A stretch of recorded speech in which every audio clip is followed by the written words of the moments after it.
Hello, good evening, and welcome to tonight's Public Board of Education meeting. Nice to see you all. We called our meeting to order earlier in our closed executive session, so we are ready to begin. And first, actually, I would like to ask our student representatives to give us their report. We have from High School North, we have Anissa Samal and Logan Klein. And then after, well, I'm not sure who's going first, but High School South, we have Anna Chen and Alice Netochi. So who would like to start off? Perfect, thanks. Sorry. Hello, thank you for having us again. We are so grateful for the successful start to this school year. We kicked off the year with class assemblies and for seniors, sunrise and Disney registration. Senior nights have also been underway with our fall sports starting off strong. The tennis team recently competed at the individual states tournaments with seniors Sana DeWay, Karis Ko, and Alice Ndochi representing South. Our cross-country team had an incredible race at Great Adventure with the varsity boys finishing in first place. In both soccer and field hockey, our seniors Sophia Latif Estefan and Isabella Zola reached an amazing accomplishment of 200 saves. We are so proud of our seniors and our athletes, especially with the North sweep at the Red Card Cancer soccer game and the Serve Up Hope girls volleyball game. The Red Card Cancer and the Serve Up Hope game each raised $1,670 and $1,280 for the American Cancer Society and Breast Cancer Research Foundation, respectively. Moving on to clubs and activities, although most advisor and student-led clubs haven't started yet as our club fair is on Thursday, Student Council has been active and hosted their annual movie night last Friday featuring Hotel Transylvania. Along with the movie, there was public pumpkin painting and bingo night where students had the opportunity to win prizes such as homecoming tickets, South Superfan shirts, fall drama tickets, and more. So speaking of homecoming, Student Council has a packed next couple of weeks with South's annual homecoming game and dance with the theme of video games. So our Spirit Week will run from October 21st to 24th with our theme days including Pajama Day on Tuesday, Sports Jersey Day on Wednesday, Twin Day on Thursday, and Class Color Day on Friday. We also hope to host one of our annual sports events including dodgeball, volleyball, and hopefully a new sport, pinkleball, which is meant to be a twist on pickleball to help fundraise for breast cancer research. As for the upcoming events, South will definitely be busy with the Back to School Night tomorrow and PSAT on Thursday. For Back to School Night, some of our peer leaders and members of National Honor Society will help guide parents. During the PSAT days, students will attend a student panel discussing AI as well as TED Talks, led by the TED Club at South to engage in meaningful discussions and future-oriented learning.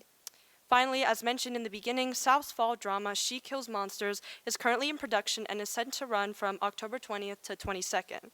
This drama will feature long performances from South students as well as a look at LGBTQ plus perspectives. We are super excited to look at pirates and for them to bring their talent to the stage.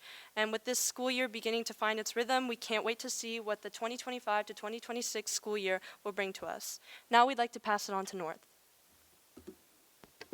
Thank you so much. Good evening, everyone. Thank you so much for having us here again. To start off on a little more serious note, earlier this year, we experienced a loss of one of our peers, Alan Zing. We extend our heartfelt condolences to his family and loved ones and honor his memory as a part of our school community. Before school started, North Student Council came in and chalked positive messages in front of the school for students to see on the first day of school. We also put our back-to-school bulletins to welcome kids back to school.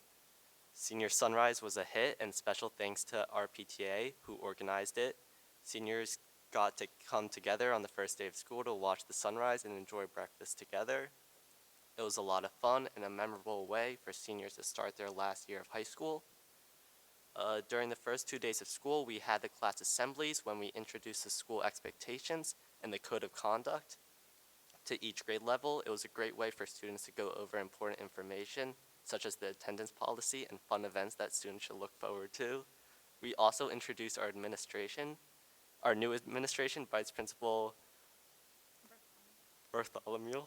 In addition to our class assemblies, Senior Class Advisor held a Disney meeting with senior parents, and first payments were due on September 15th. For our juniors, we had our first Washington seminar informational meeting with parents at the start of September, and first payments are due October 10th. Additionally, we successfully ran our annual club fair. Attendance was a lot better than last year, and many new clubs got a chance to introduce themselves. I am glad so many students are taking initiative by getting involved in our school community. In addition to clubs, fall sports are up and running, and many teams are in the peak of their season.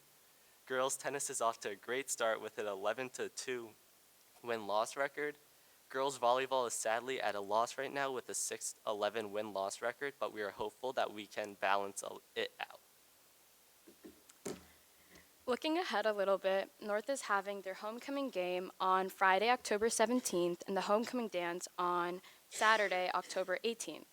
In preparation for homecoming, we have our Spirit Week next week, which we chose the days for in our last student council meeting, with the days chosen as following. Monday is PJ Day, Tuesday is Character Day, Wednesday is White Lie Day, Thursday is Smurf versus Minion, and Friday is our traditional class colors day. Seniors have also started submitting college applications with the October 15th and November 1st deadline coming up quickly and have been meeting with their counselors. Good luck to all the seniors going through the application process right now. On the topic with college, North has had multiple college representative visits during lunch to help our seniors through the application process. Additionally, today, the North Student Council had the opportunity to attend the New Jersey Association of Student Councils annual fall conference. It was a great way of supporting one of our very own executive board members who is serving as a secretary on state council. We also look forward to back to school night tomorrow, giving parents a throwback to their high school days as they navigate through the halls with the help of peer leaders and student council. Lastly, the PSAT is on Thursday for the sophomores and juniors, and we wish them good luck. Thank you. Thank you. Thank you, Alice, Anna, Anissa, and Logan. We always enjoy hearing updates from both high schools, and so much going on, especially for the seniors already. It's only October, and the year is flying by so fast, so we really appreciate you coming out, and feel free to, skedaddle back to, I'm sure you have more things to do tonight as you prepare for tomorrow, so thanks again. Next, I would like to invite Dr. Adderhold up for his comments. For this evening, he actually has a visual presentation to share as well. Good evening, everyone. So tonight, we're going to do something a little bit out of order, but I'm going to take the privilege as being superintendent, during superintendent comments, to make some comments about something happening in our community. But before we do, I do have a couple special guests here tonight they'll be coming into the room momentarily for a recognition for someone in the room. So just give me a moment, and I'm going to invite those individuals into the room to join us.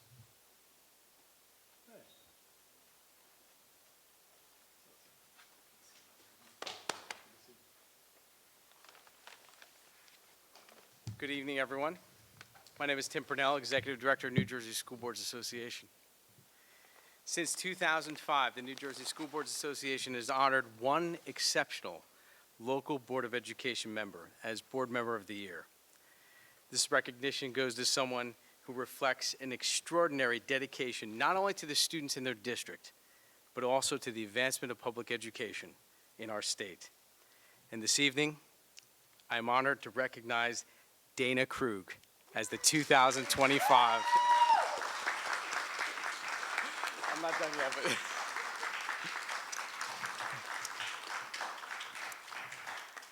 elected 5 times to West Windsor-Plainsboro Board of Education, receiving the highest number of votes on each election, Dana has served the board for 13 years.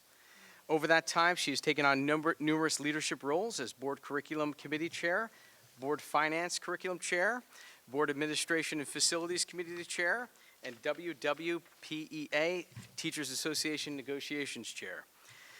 Dana Krug embodies everything the New Jersey School Boards Association Board of Education Member of the Year represents. Visionary leadership, unshakable commitment to the students of the Garden State, and a deep-rooted belief in the power of community. Dana has been instrumental in revitalizing the County Association by actively recruiting board members to give them a voice countywide in the dialogue. In addition to her work as a board member, she has been a consistent presence in your community, attending local events, engaging with stakeholders, and lending her support where needed. She exemplifies the spirit of service. What you don't know is that Dana is very involved, or you may not know that she's very involved statewide at the New Jersey School Boards Association. She's on our board of directors, delegate assembly, county association leadership, finance committee, and the dues reassessment committee.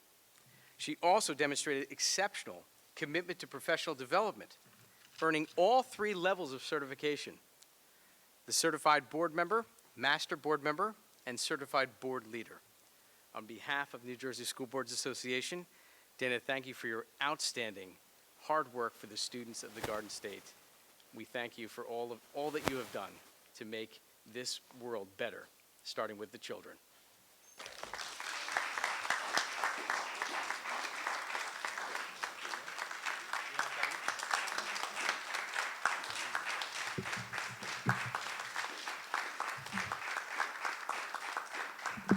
I don't know if I'm going to be able to not cry. I come from Clifton, New Jersey, and I nominated Dana because we met at a county and state event. I'm president of State County School Boards Association. I've been on my board for about 14 years now. I've met her on Cal and all the other committees that we sit on, and I am proud. I wrote a 7-page nomination. I even printed out the email with the nomination to confirm that I got it. It got sent in because I was really worried about getting in on the deadline. I am proud of you. You are everything that a school board member should be. You are a leader, you are a friend, you're a rock, and you're there for everyone no matter what happens, Dana. You're a good person, and you're very respected throughout the wave of county and state. I'm proud. I was proud to nominate you, and I drove all the way down just to see you tonight. And I was on the phone with her on Saturday. We were talking about what are you doing at workshop? And I had known, Tim had called me, and I was trying to get through that phone call without busting a gut. I've been dying all week, and so I'm so excited. Congratulations. And we're also joined by our field service representative, Marianne Friedman, who you should know. If you don't, please get to know her, as well as our Chief Membership Engagement Officer, Ray Pinney. Do you mind if we do a photo? We want you in the photo as well. So. We're going to do a big photo. Is that okay? And by the way, you have a speech to give in a couple weeks at workshop. Congratulations, Dana. I have one job to do.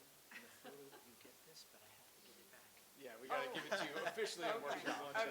Where would you like to stand in front of the? Sure.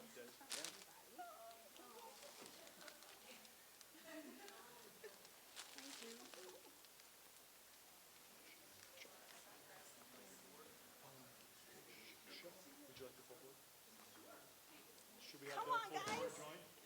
Absolutely.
That's a great shot.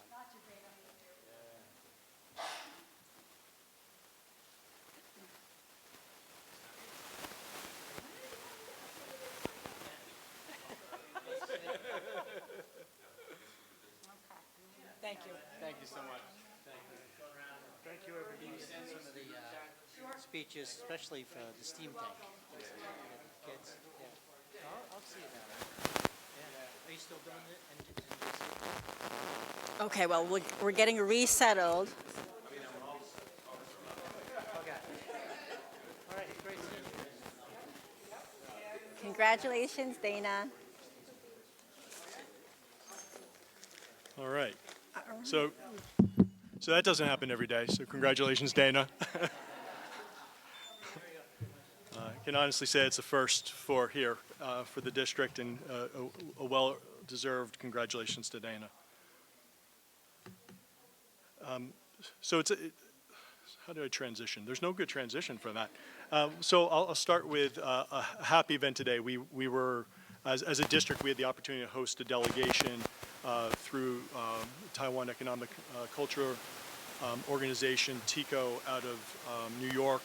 We were asked to host the Chiang City, Taiwan delegation today. We had the mayor and 13 delegates visiting 3 of our schools, working to try to think of future partnerships, exchange opportunities, teacher exchange potentially in summer, thinking in terms of where our DLI programs will go in the next several years as our students enter high school, and thinking about will we at some point want to consider an abroad opportunity for our students in the DLI program. So was really pleased with the visit and appreciated the camaraderie.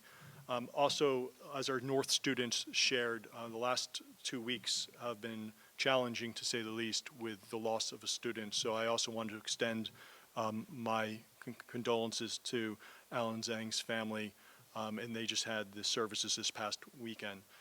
And it should not also be lost that we did have another tragedy in the community with a fire that impacted 4 families, 3 district families, 1 staff member, and 2 student families, Village and North impacted for students. And so I just want to recognize Windsor Ponds and the challenges that community has gone through as well.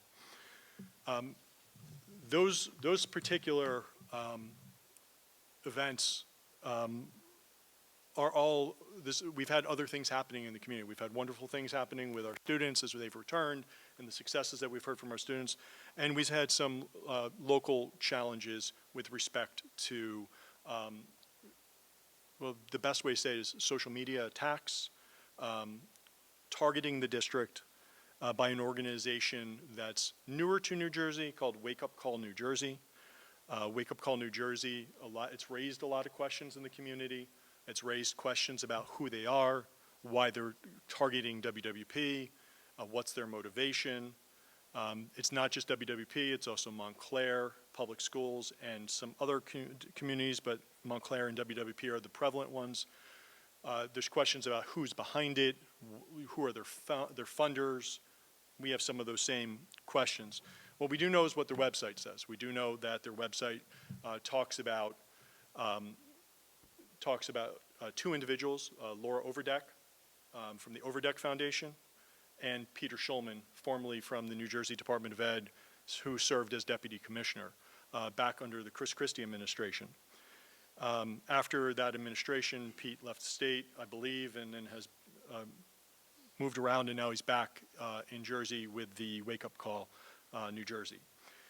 What's their motivation? That's a good question. We can speculate that it's bigger than us, right? What we know about Wake Up Call in New Jersey is that they are tied to funders and platforms or positions that have supported traditionally GOP-based platforms. Their individuals behind those organizations are tied to political affiliations, political donations, and or political appointments that have been right-leaning And so why an organization that says they're nonpartisan, that says they're nonprofit advocacy, yet they don't have a 501c3 filing on record that we can find, at least not under their name, Wake Up Call New Jersey. And they also have issued a 7-week campaign, which for a nonpartisan group, ironically, takes us to the election. So what they have done is they have brought forward data, and they have suggested that WWP is not an excellent district, that we have no plan, that we have no idea what we're doing, but be rest assured, they do. And they say that, we do. In fact, that's really all they say, that they do, they have the plan. And their plan is email you and put something in your strategic goals. But what we know as an administration, as our educators, as a Board of Education, is that we have a robust plan in place to support our students, and that we have decades of data that would show the excellence over time. And I feel it incumbent upon my position to not only defend our staff, but to defend our students and our community. Because our students, in their most recent, some of their most recent literature, they called WWP community, including our students, our staff, and our board, our administration, our community, complacent. And we're anything but complacent. And as you all know, for the work that you do tirelessly, and the recognition that Dana received tonight is really, it speaks to the body of the board. It speaks to the service that you all give. It speaks to the way in which you approach your everyday support of our system, but how you hold us accountable. So we need to think about this in the terms of, there's something bigger at play. Why would an outside group be pumping millions of dollars into political campaigns or to this campaign in New Jersey? Why are they showing up in Bordentown, in East Windsor, in Robbinsville, putting signage up in flyers? Why are they giving targeted robocalls? Why are they putting billboard ads up, radio ads up, Roku ads, YouTube ads, targeted marketing? Why? There's something bigger at foot. It's not our test scores. In fact, these are individuals that have either promoted or profited off of standardized assessment. And we know that Mr. Schulman was the implementer of the Park assessment when he was at the Department of Ed. We know that he supported SGOs and implemented SGOs and SGPs, student growth objectives and student growth percentiles, when he was there. We know he led changes to teacher certification. We know that he led for the implementation of TPA. We know that he has advocated for stricter testing for the purpose of certification. All of these things have led to a dearth of candidates in the certification or now being teachers. Make no mistake, this is about defunding public education. This is about privatization. This is about for-profit education. This has nothing to do with WWP. This is using WWP as a symbol, as an attempt to sow discontent in the education system. What do we know about our district? Our district dominates almost every academic category that our students enter, whether it's our clubs and activities and their competition-based opportunities, or whether it's our standardized assessments, whether it's ACT, SAT, AP. Our students distinguish themselves time and time again. I'm not about to let some outside organization that doesn't know anything about our kids try to use WWP as a scapegoat for their politics. Our SATs are amongst the best year over year after year. And tonight, I'm releasing a 14-page letter to our community. In that, have 10 years of SAT data that will show the state average, the national average, and WWP's average. And we hover between the high 1200s and for the last 5 years, over 1300 average. And when we talk about SAT average, it's over 675 to 725 students taking that exam with that kind of average. It's a ridiculous, ridiculous average. We're not talking about a magnet school that's selective, that chooses admissions-based acceptance by GPA and test score. We're talking about an open public school that accepts all students, educates all students, and is dominating year after year after year. You look at our AP scores, 90% of kids that are taking those exams, over 3,700 exams administered, over 90% of those are 3 or higher. Over 38% are a 5. 38% get a 5 on the AP exams.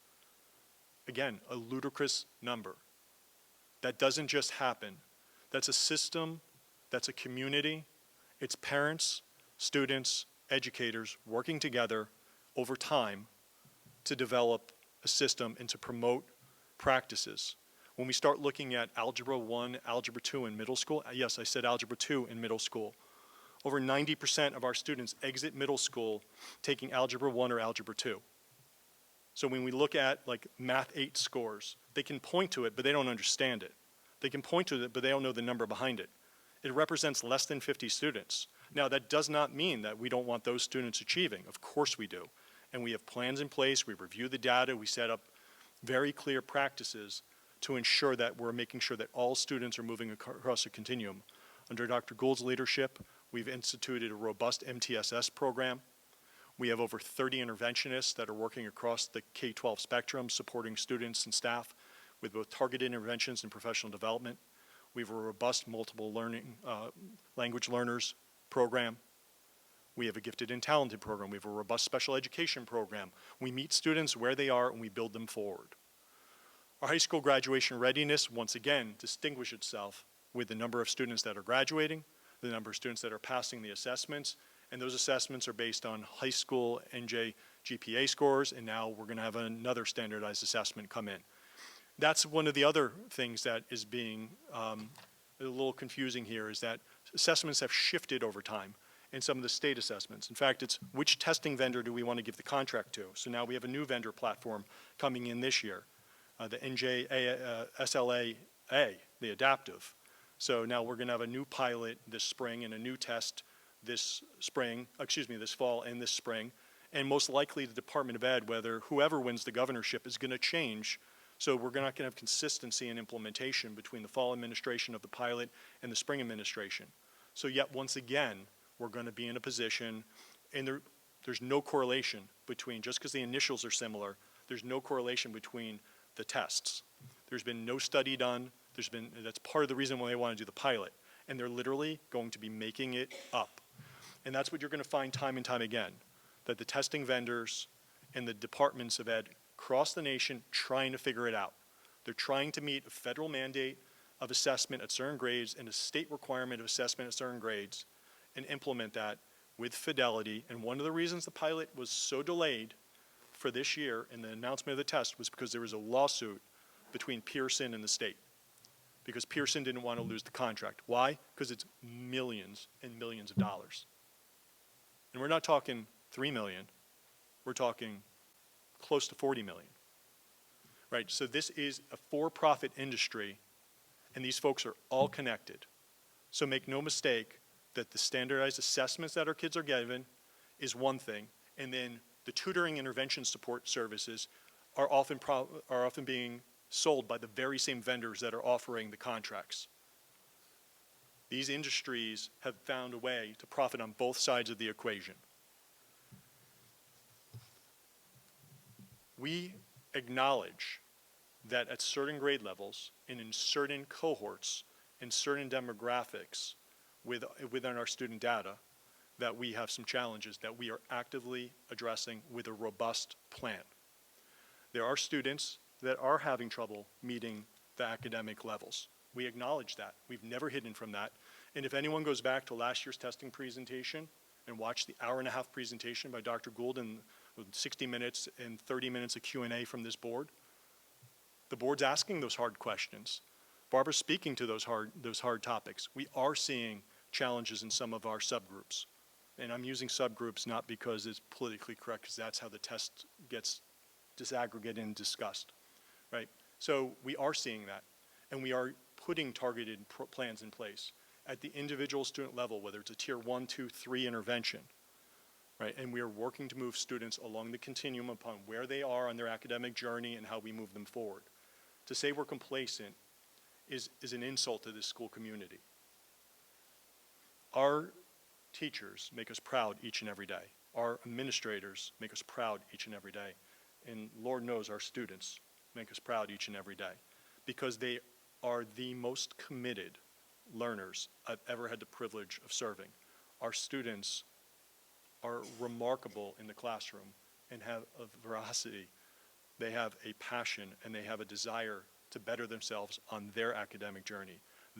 We had the opportunity to be in classrooms throughout the day today, and pride isn't a big enough word that I can say for what we witnessed.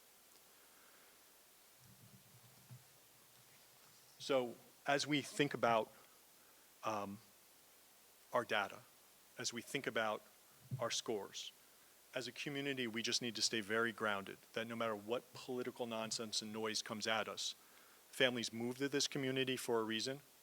Our educators stay employed in this community for a reason. Our students thrive in this community for a reason. And we serve this community for a reason. And we should not let one flyer that says the number 34% throw us off our game. Because it is a one moment in time test. And we don't hide from the 34%. That's not the insulting part. That's the true number. But let's flip it. 66% of our students are getting a 4 or 5 on the NJSLA. Right, so 66%. 19% are getting a 3. So they're right on the cusp. And yes, then there's another percentage of students that's really struggling. And we are actively working. If you use that same methodology at the state, with the state data, this slogan would say 60% of New Jersey students are not passing the assessment. Right? Only 40% are getting, across the state, are getting a 4 or 5. So the state has a large challenge. And what is the state doing about it? Huge literacy initiative, right? Dr. Gould served on the state task force, right? I served as the chair of the evaluation task force, for both appointed by the governor. We're actively working to try to address these deficiencies, statewide deficiencies, by being actively engaged in supporting our education community. And then we can take that learning and make sure that we're bringing it back here and turnkeying things back here. So we are piloting 2 different instructional programs in literacy right now, right, at our K-8 level. Those pilots exist because we've identified some gaps in our language arts ELA curriculum, and at the recommendation of educators, teachers, supervisors, and principals, and central office staff, we've identified 2 programs, and we're actively working on it. Under the direction of Dr. Pearson, for the past decade, we have implemented changes in our mathematics curriculum. What does that show us? When you get to the high school, at some point every year, between 50 and 60% of our students are in some form of calculus. Pre-calc, calc, calc AB, BC, multivariable. Annually. I defy you to find that in any other district around the state, potentially in the nation. When you're talking about 50 to 60% of 3,000 high schoolers are in some form of calculus annually. These are ridiculous numbers, ridiculous in the best of way. And once again, we have outside company wants to choose one assessment in 4th grade in one snapshot data to try to make a splash to try to throw people. And they're doing it. And we shouldn't let them. We should control the narrative. So I hope our community looks at the letter for what it is, which is a defense of our district, and to set the record straight on some of the data that exists over time in our community that we should be extraordinarily proud of. And a lot of it is secondary based, because that's what's been consistent measures over time. A lot of the elementary data has shifted as the assessments have shifted, or it's individual district based. But we use norm referenced, criteria, nationally referenced criteria assessments in order to ensure that we're have benchmarks with our internal metrics. And some of those assessments are listed directly in the literature or in the writing that I'll be submitting to the community tonight. Went to all staff at 8 o'clock. I've lost track of what time it is now. And it's going to all community starting around 8:15 tonight. We'll have it up on the website tomorrow, and we'll be sending some targeted correspondence to local media as well to see if they're interested in running that story. This might not be as important to them as it is to us, but we should be really proud of the district that we serve. I know I am, and I'm very proud of our students and our staff. And I can't let this kind of organization be out there and not defend the work of these fine people. So with that, I'm happy to answer any questions from the Board of Education. It's not a traditional, Q&A, but why not? Anybody? Loy? Thank you, Dr. Adderhold, for, because I think most of us have seen some of these ads while watching TV, on YouTube or whatnot. And folks have reached out to some of us and said, hey, what's going on here? Because it did seem out of the ordinary. So I appreciate you and the district providing this information to everyone tonight. I did want to ask about the fourth grade number that they keep using. And I know you mentioned Dr. Gould is working, there's a plan with like MTTS and whatnot. If you just could go into a little bit more in terms of how those students who might be struggling, specific things that the district is doing to address that within the MTTS program. If Barbara, maybe you. I'll defer to Dr. Gould. Through our multi-tiered systems of support, we utilize a 3-tiered process. All of our students receive supports in the classroom first with teachers that are trained both in math and in literacy. Teachers pull small groups for instruction, so as students might need additional supports or skill review, they might meet with a teacher several times a week in a small group and have that reinforcement within the classroom. In addition, we use universal screeners, so all of our students are assessed through a map, K through 8. And we use that to identify students that might need additional support for a Tier 2 support or a Tier 3. For those, we have interventionists throughout the district, K through 8, and then we use a slightly different method at the high school level, which I'll talk about in a second. But our interventionists then provide supplemental support, meaning that they pull students out of the classroom 2 to 3 times a week or more if they need more intensified support, sometimes 4 to 5 times a week for 20 to 30 minutes outside of their reading or math block. So it's a rotational basis. So they're having their regular reading or math block, and then they receive additional reading and or math in addition to that in order to supplement any skills that they may need reinforcement with to be supported. At the high school level, we use a slightly different way of identifying students. We use what's called an ABC method. So we look at students that might need support as a result of attendance issues or needs, behavioral and or SEL needs, or academic or course failure or incompletion. And we use a variety of other interventions to be able to support them. Sometimes we provide what's called a supportive study hall. So it's a small group study hall where they meet with an additional teacher or a substitute teacher, and their teachers are able to send any additional work or reinforcement that they're able to do in there to complete that. They have school counselors that communicate with parents and families, as well as the administration communicates with families on their progress, and we've had really great success with that. We also sometimes at the high school use additional platforms. So we use, digital platforms to do reinforcement for students in terms of skill-based needs as well. Those are just some examples. In terms of SEL, we also have our school counselors that might be able to support students in small groups. They also pull students for different small group supports, as well as our student assistance counselors might do that at the middle and the high school level. So they have small groups that they work with students for SEL needs or one-on-one as needed.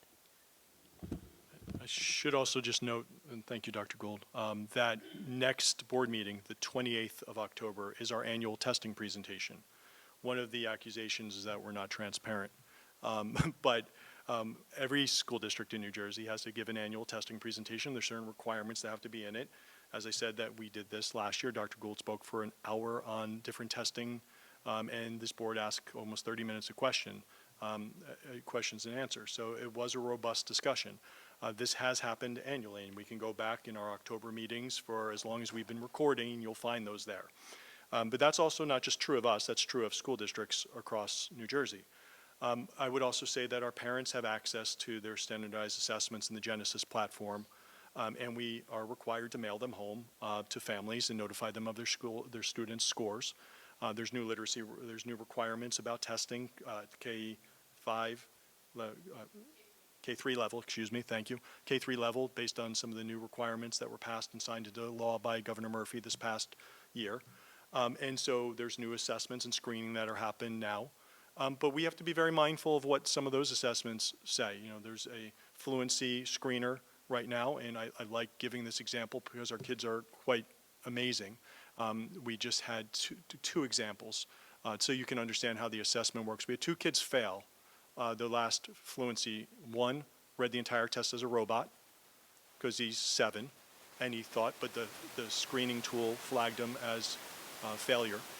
But I think that's highly creative and innovative, and he didn't get the words wrong, he just read it as a robot because he's 7. And one student read the entire assessment backwards because they were bored. I think that sounds like someone who's gifted, not someone that's failing, but she read the entire assessment backwards. So they both failed by the fluency screener. So like, we have to take all this in a grain of salt. And when you start looking at some of the things that Wake Up Call New Jersey is saying, you should also know that this is tied to another movement beyond a group called Go Beyond Grades. Go Beyond Grades, interestingly, also funded by the Overdeck Foundation, is in several other states around the nation. And they have very similar, eerily similar, billboards. In New Jersey, we're seeing Emma will never be a doctor. But in other states, they have Amelia will never be a doctor. Carter will never be an engineer. Noah will never be an architect. All based on a snapshot, standardized assessment giving in one moment of time at a specific grade level. I just don't believe that children's future outcomes are tied to one academic measure.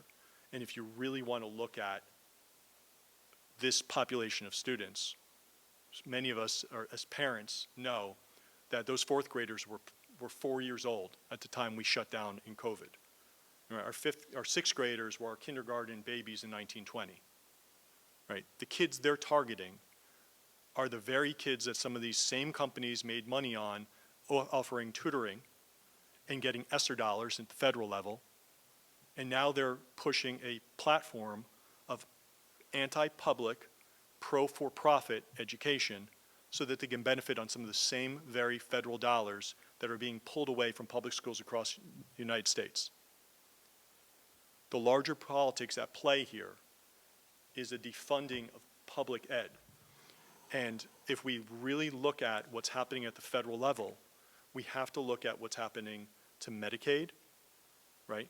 $1 trillion of Medicaid funding is coming off the books over the next 10 years as passed by the One Big Beautiful Bill, right? That was signed on the 4th of July this year. Why do I raise that? Well, I just submitted an op-ed on this very topic. Because when you talk about $1 trillion coming off the books, how that translates at the state level in New Jersey is somewhere between $3.5 and $5 billion. Well, the total New Jersey education budget's around 11 to 12 billion. So where does the state make up 5 billion, 3.5 to 5 billion? Now, a chunk of that money goes to hospitals. About 3 billion or so annually in New Jersey goes to hospitals to supplement services for seniors, for those without health care.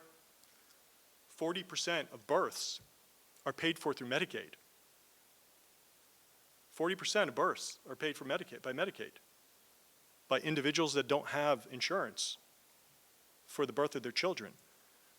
They're going to make this money up off the backs of pensions, school funding, and other large ticket items. And then you start putting in place voucher systems that are being pushed right now, as well as privatization, as well as for-profit education. And it's a movement to shift the balance sheet away from public ed towards for-profit, away from public health towards private industry. It's a scary time period, and elections matter. And I'll end with that. Thank you, Dr. Adderhold. Any other questions? Go ahead, Shweta. I just had a question for Dr. Adderhold or Dr. Gold. If there's parents at home that may be concerned about their students struggling or need some help, navigating through test scores, who do you recommend they reach out to? Should it be the classroom teacher, school counselor? Yeah, I mean, first and foremost, the relationship between classroom teacher and parent, right? So if there are assessments that have come home that if a family is not sure about, if it's been administered by or during the year, especially with respect to the classroom teacher, should reach out to the teacher. If there's larger questions at place, respect to patterns, concerns over multiple years, partnership with the counselor, partnership with the building administrator, and there are processes that exist in schools. There's INRS committees that exist. There's groups of individuals and experts that come together to look at data. So I would just say as a parent, myself, if I had a concern about my children, reach out to the teacher.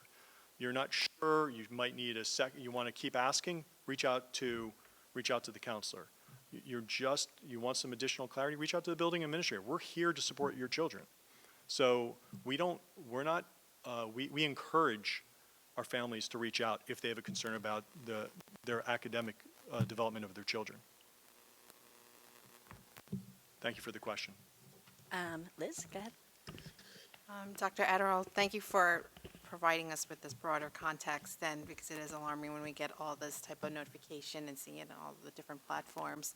I was just curious whether there was any outreach before this was issued to the district to validate the information that they were about to issue.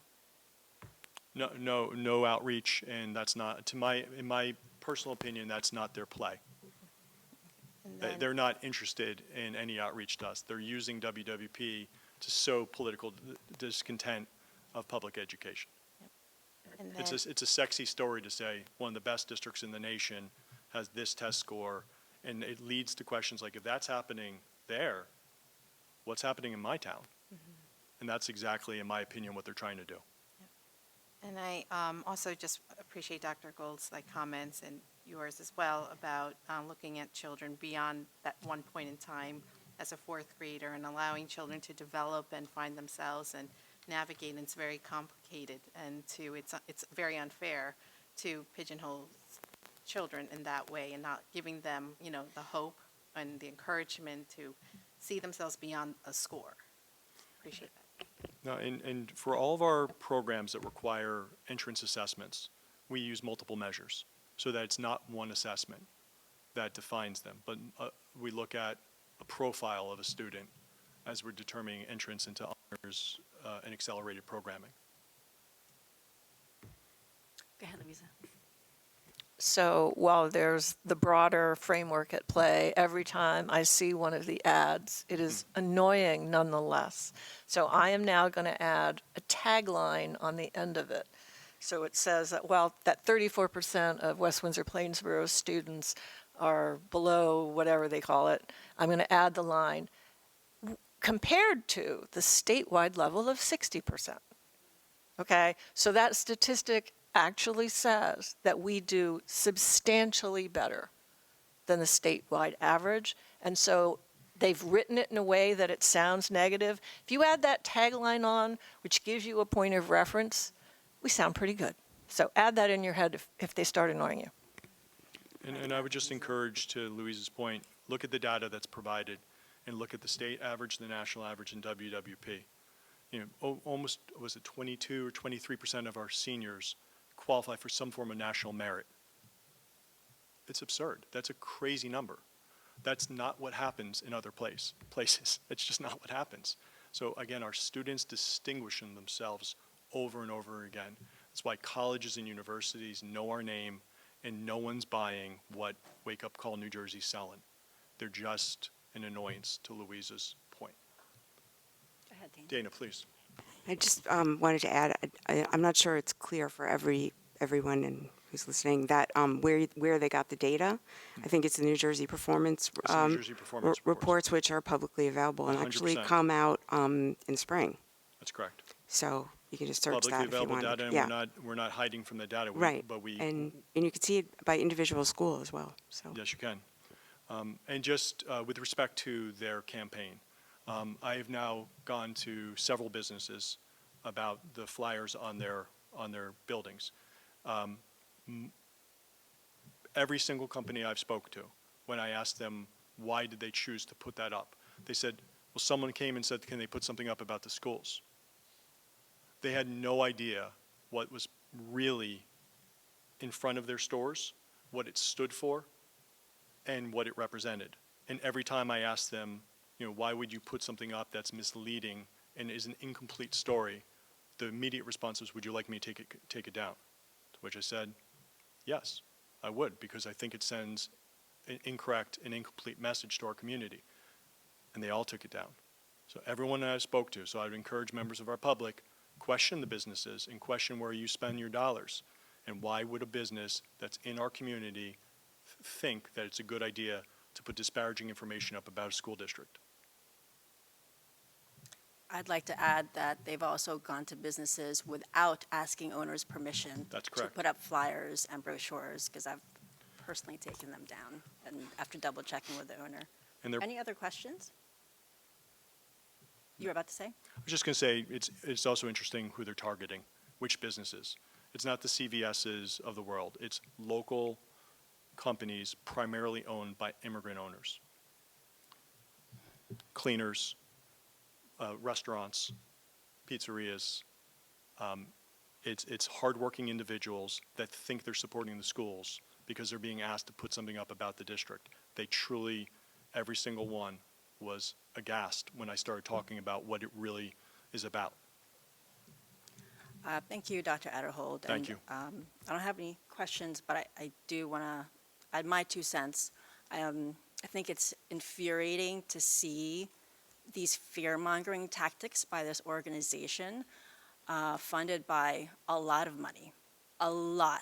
money, trying to discredit these already underfunded public schools for the purpose of political or financial gain.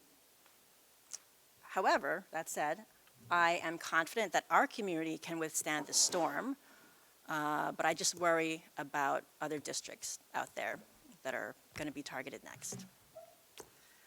With that, it is time for our first opportunity for public comments.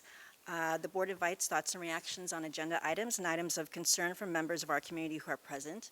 Each participant is asked to give his or her name and address prior to making a statement, which will be limited to 3 minutes in accordance with Board Policy 0167. All statements shall be directed to the presiding officer. This public comment period shall be limited to 60 minutes. Do we have anyone from the audience who would like to make a public comment? Seeing none, I'll move to close this public comment period. And we have not met as committees, so there will be no committee reports. And that means we can move on to the very exciting voting portion of our meeting. I know you're all waiting for that. Can I get a motion for administration items numbers 1 through 3? Dana and Liz, any questions or comments? No? Okay, we'll start with Ms. Krug. yes. Ms. Cheniera. Yes. Ms. Ho. Yes. Ms. Maliga. Yes. Mr. O'Brien. Yes. Ms. Shaw. Yes. Ms. Shetty. Yes. Ms. Bonsall. Yes. Ms. McEwen. Yes. Can I get a motion for curriculum and instruction item number 1? Loy and Pooja, any questions or comments? Okay, we'll start with Ms. Maliga. Yes. Ms. Shetty. Yes. Ms. Cheniera. Yes. Ms. Ho. Yes. Ms. Krug. Yes. Mr. O'Brien. Yes. Ms. Shaw. Yes. Ms. Bonsall. Yes. Ms. McEwen. Yes. Can I get a motion for finance items numbers 1 through 10? Louisa and Paul, any questions or comments? Okay, we'll start with Ms. Ho. Yes. Mr. O'Brien. Yes. Ms. Shaw. Yes. Ms. O'Hara. Yes. Ms. Krug. Yes. Ms. Maliga. Yes. Ms. Shetty. Yes. Ms. Bonsall. Yes. Ms. McEwen. Yes. Can I get a motion for personnel items number 1 plus the green and yellow addenda? Shweta and Liz, any questions or comments? Okay, we'll start with Ms. Shetty. Yes. Ms. Cheniera. Yes. Ms. Ho. Yes. Ms. Krug. Yes. Ms. Maliga. Yes. Mr. O'Brien. Yes. Ms. Shaw. Yes. Ms. Bonsall. Yes. Ms. McEwen. Yes. And actually, before we move on, I'd like to recognize a couple of retirements that we just approved. First is Karen DeSanctis. She's our high school North Language Arts teacher who is retiring after 31 and a half years at WWP. And we also have Leslie Jean-Marie, Town Center Teacher Resource Specialist for Instruction and Intervention, who is retiring after 20 and a half years in district. So we'd like to congratulate you both and wish you well in your retirement and new adventures. And next, I'd like to move on and ask for a motion to approve Board of Education minutes from September 16th. Ajanta and Loy. All in favor, say aye. Aye. Aye.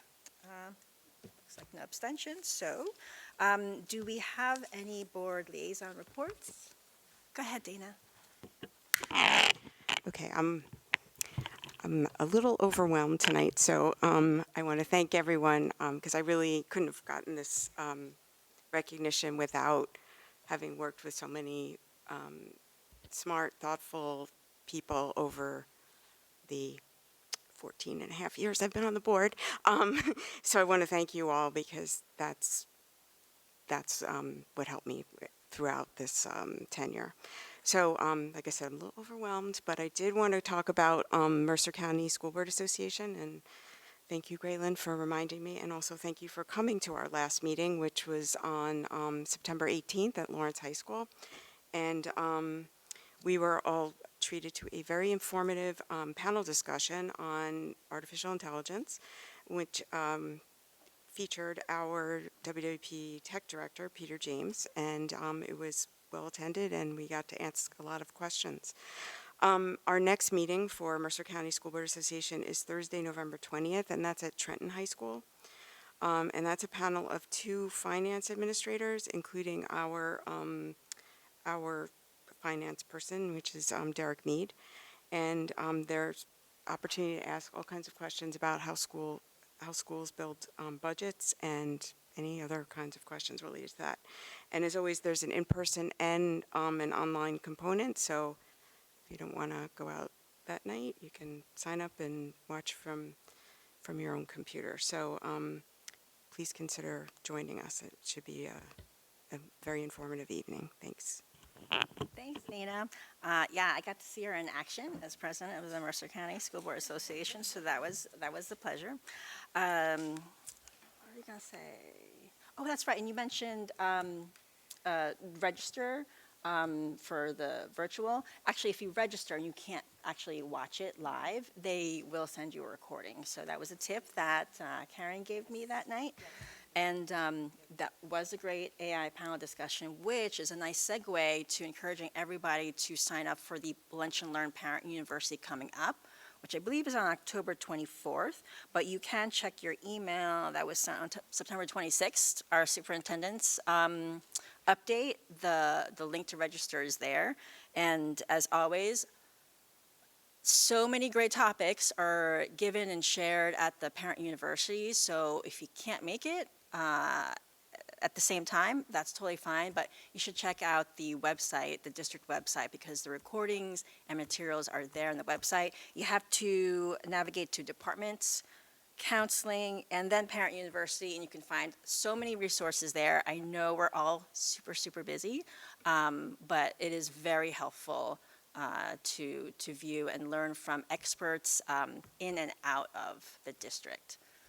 Any other liaison reports? Go ahead, Liz.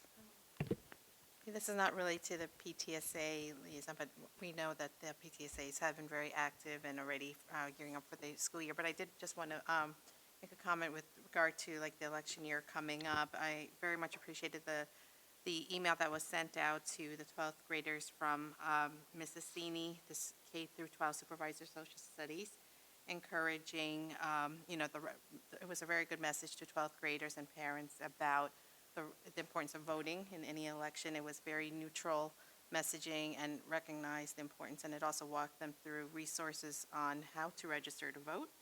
And I thought the timing was great because sometimes students, when they're in 12th grade, don't realize that they could vote. So it was very much appreciated because I know that there were some folks who asked, what does the school district do to encourage voting in an election and the right to vote? Thank you. Thanks, Liz. Any other liaison reports? Okay. Any new business? Nope. And second opportunity for public comments. The board invites comments from members of our community who are present. Each participant is asked to give his or her name and address prior to making a statement, which will be limited to 3 minutes in accordance with Board Policy 0167. All statements shall be directed to the presiding officer. This public comment period shall be limited to 15 minutes. Anyone from the audience who would like to make a public comment tonight? Seeing none, I'll close this public comment period and move to adjourn. Can I get a motion to adjourn tonight's meeting? Loy and Ajanta. All of those in favor say aye. Aye. Well, thank you everyone for attending.